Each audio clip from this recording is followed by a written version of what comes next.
All right, Crossroads, we're only 2 days away from another exciting week of high school football. One of our area games will actually play tomorrow night, actually in San Antonio, between Victoria East Titans and the San Antonio Wagner Thunderbirds. And this game, like I mentioned, will be in San Antonio. Kickoff will be at 7 p.m. And for East, they're trying to build some momentum. They got a big-time win back in San Antonio last week versus San Antonio MacArthur.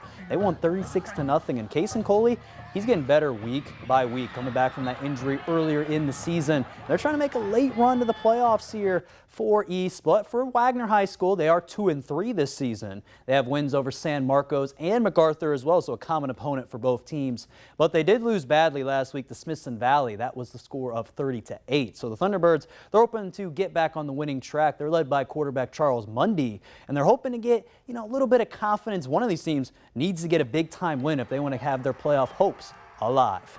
Now how about Victoria West? They also play back at home Memorial Stadium this Friday night versus the Bernie Greyhounds. And West, they're trying to rebound because they got blown out last week versus Alamo Heights 56-28. And Victoria West quarterback Dominic Martinez, he's hoping to kind of get back on his groove again after having one of his worst performances last week. Not good against Alamo Heights. So see if he can get back on the same page with wide receiver Tristan Bernard. They're one of the two top connections here in our area. But for the Bernie Greyhounds, they are 3-3 this season. They're 1-1 in district play. The Greyhounds, they're coming off a victory last week versus San Antonio Harlandale. And the Greyhounds, they're led by quarterback number 9, Jackson Bass. And they're hoping to get a massive win, maybe an upset for sure this Friday night over West. This leads me here to our viewer poll where I asked today, which game are you most likely to look forward to this week? And here are the 4 options. You got Cuero versus Sinton, Yoakum versus Columbus, Beeville versus Calhoun, and Bloomington versus Weimar. And this one looks like it's going to be in that category. Columbus versus Yoakum right now is the one that people are choosing in the moment. You got all different types of options right now. We'll see what it turns out to at 10 o'clock. Now, how about some volleyball action there last night? The Calhoun Sandcrabs, they welcomed in London last night, and they dropped the first set of the game, but they did respond in the second one, again, taking it over the London Pirates, and they'd win the next 2 sets because London, they came back, had a tough rally. They tried to keep it a post, but it did not matter at the end of the day. Calhoun took the time. They got the win, and then they took the time to recognize some seniors in Neva Rangel and Kendall Vargas, who, again, exchanged reach lefty milestones. It means a lot to me just knowing I accomplished that, and I can even accomplish more throughout this whole season.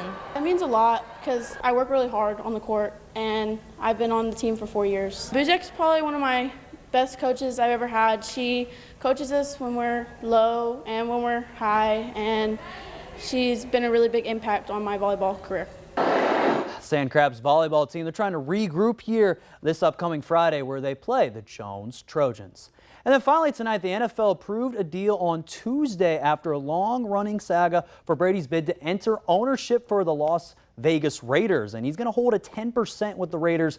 Again, personally, he was holding a 5% stake, and this marks Brady's second investment in Las Vegas-based professional sports franchise. In May, he acquired a minority ownership share of the WNBA's Las Vegas Aces, and Brady retired from the NFL following the 2022 season. He's currently working on Fox's top NFL broadcasting team there with Kevin Burkhardt as well, and Brady signed a 10-year deal with the network, again, to 2032. But this is, again, first season announcing games on Fox. He's got a minority ownership now with the Raiders and Las Vegas Aces. Tom Brady is